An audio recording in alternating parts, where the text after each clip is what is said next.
Rossiyada bilsangiz Volga degan daryo bor. Rus xalqining odati sira bekor qolmaydi. Dam olish kunlari ham faqat baliq ovlaydi. Hammay baliq ovlar ekan, rus yigiti Ivan ham. Oxir ko'ka qimirlab qarmoq torta boshladi.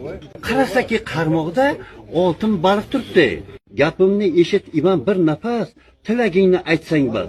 Xohlasang 55 qop dollar sovg'a qilaman.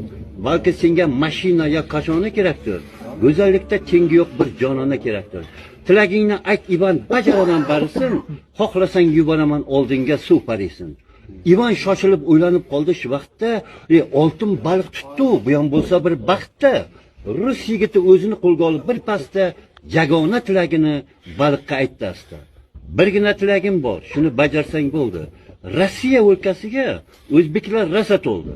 Ketinglar desak hech quloq solmayapti.